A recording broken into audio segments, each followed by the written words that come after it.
Hello Capricorn, Sun, Moon, Rising, and Venus signs. Kamusta kayo? Sana po'y nasa mabuti kayong kalagayan.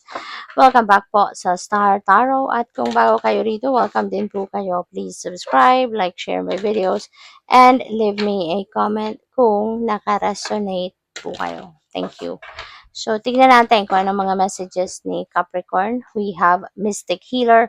Sabi dito, healing energy flows through you. Ayan. So, baka kayo, Capricorn, ay isang healer. You know, maaring ikaw ay isang healer. Maaring ikaw ay manggagamot in many different ways. Pwedeng nasa medical field ka, pwedeng nasa alternative medicine ka, pwedeng spiritual healer ka. So, depende sa inyong sitwasyon. But healing energy is flowing through you. No? At parang ikaw ang ginagamit, no, ng divine universe to be the conduit of his healing powers. Parang ginagamit ka niya. Ikaw yung kasangkapan, no, para makapaghatid siya, no, ng healing sa mga tao through you. So we have cleansing waters, purification, activates vibrant life force. That's very true. Kaya siguro kailangan mo ng clearing, cleansing ngayon. No? You need to purify and detoxify yourself, your physical body, your energetic field, yung isip mo, yung damdamin mo, yung gano'n.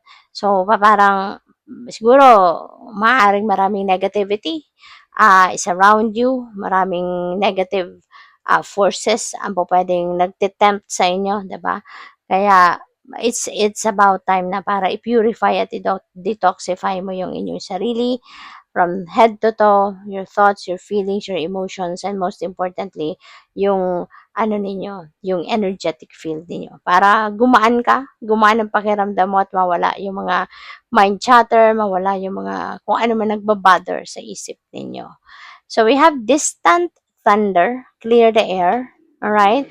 So, maaari talaga na merong negativity around you. Diba? Kaya, clear the air para hindi ka pasukin ng negativity. Para hindi ka pasukin hindi ka maimpluwensyahan, no, ng kung anong kanegahan ito na mga nangyayari siguro sa paligid ninyo. Okay? So, tignan natin kung ano pa ang ganap. And by the way, maraming salamat for subscribing. And if you haven't subscribed yet, subscribe na kayo. And also, maraming salamat din for not skipping the ads. Malaking bagay yan sa akin. And also, please click the join button sa baba ng video kung gusto niyo na mag-join kayo sa membership. Okay? Salamat po. So, we have Find Your Night Self. Ayan. So, kasi parang, 'di ba, pag araw, pag umaga, hapon, iba tayo eh, 'di ba? We are that kind of person na super busy, preoccupied, ang daming ginagawa, focus sa trabaho, sa pamilya, yung gano'n. Tapos pagdating ng gabi, 'di ba, yung ibang version naman natin ang dapat na ini-embrace natin. Yung version naman natin na nagpapahinga. Yung version naman natin na nakikipag-usap sa sarili, kinukumusta ang sarili, how was your day, ano ang nangyari sa buong araw, anong ginawa mo, anong mga achievement mo sa buong araw, ano ang mga nangyari sa'yo, no, sa buong araw. So, parang ang napipick up ko dito, this is also the time, no, na sa araw-araw, hindi lang tayo dapat na nakafocus sa trabaho, hindi lang tayo dapat nakafocus sa pag-aalaga sa pamilya natin, sa person natin, di ba? Sa mga anak natin, but also pagdating ng gabi na kunyari malapit na tayong matulog, ibigay mo naman yun sa sarili mo. Ibigay mo naman yung panahon na yun para sa sarili mo na ikaw din naman ang makapagpahinga, makapagnilay-nilay ka, makipag-usap ka sa sarili mo, 'di ba? Ano yung mga naging accomplishments mo, achievements mo for the day, ano yung mga nangyari, yung gano'n ba? So give yourself time din, no, para makapag-connect ka, no, sa soul mo. Okay? So, what else? We have the lonesome gardener. Ayan. So, this could be like, pagsosolitude. No? So, this could be related pa rin dito sa number 21 na sa gabi, 'di ba? Mas maganda na araw-araw, 'di ba? Mag-ano tayo, mag-spend tayo ng kahit konting oras lang para sa sarili natin. Mapag-isa muna tayo, mag-solitude tayo, mag-stillness tayo. Kasi kapag lagi tayong may kausap, lagi tayong may kaharap, lagi tayong nasa gadget, 'di ba? Parang in a way, nagdi-disconnect tayo sa sarili natin eh. 'Di ba? Kasi mas ang attention natin doon sa gadget, attention natin sa social media, or attention natin sa ibang tao, no? Yung kinakausap natin. Pero yung sarili natin, 'di ba, na isasantabi natin. Kaya mas maganda na paminsan-minsan, no, mas maganda nga gabi-gabi bago kayo matulog, you spend time by yourself. You spend time na makapag-meditate kayo ng konting minuto, reflect kayo, makapag-contemplate kayo ng konting minuto, 'di ba? Or oras para nang sa gano'n talagang makakapagpahinga ka ng tunay bago ka man matulog. Okay?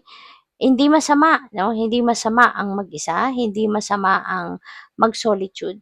Malaki ang tulong na nagagawa niyan lalo-lalo na sa psychological aspect natin. Kaya it really helps, no? Lalo-lalo na kung sa buong araw pagod ka, sa buong araw na stress ka, yung ganon. So, you need to get back to your center before ka man lang matulog sa gabi. And go deep within you. Eksaminin mo yung sarili mo. Kamustahin mo, tanungin mo yung sarili mo. 'Di ba? Kung ano yung mga nagawa mo, 'di ba? Ano mga bagay na pinagsisihan mo ngayon? Kung meron, ano yung may mga regrets ka ba? May mga pinanghihinayangan ka ba? Okay, examinin mo yung sarili mo so that you would be able to figure out how you're going to talk to yourself. 'Di ba? Anong gagawin mo? Kung kunyari, meron ka mga nagawang pagkakamali for the day. 'Di ba? So, pag-iisipan mo, ano ang dapat mong gawin afterwards. 'Di ba? Magsusorry ka, mag-a-apologize ka ba sa nasaktan mo? Or magte-thank you ka ba sa mga taong tumulong sa'yo? Hindi ka nakapag-thank you, hindi mo na-appreciate yung ginawa nila. So, kumbaga late mo na na-realize, mga ganun ba? So that you'd be able to figure out what's going to be the next move. Okay? So, what else? We have a time to share. Wow. So, a time to share. Hindi lang ito material na bagay, hindi lang ito kung anumang bagay, but pwede rin, no, na sharing ito ng iyong time, ng energy, ng love, 'di ba? Ng concern, or kung ano pa man. And that includes also material things. So, this is time, 'di ba? To be helping other people. This is the time to be sharing your blessings, whatever it is that you have in your life. Panahon nito para sa pagbibigay. It's not the time para sa pag-receive, but this is the time to give. Okay? So, good luck sa'yo. Thank you for watching. Love and light. Namaste.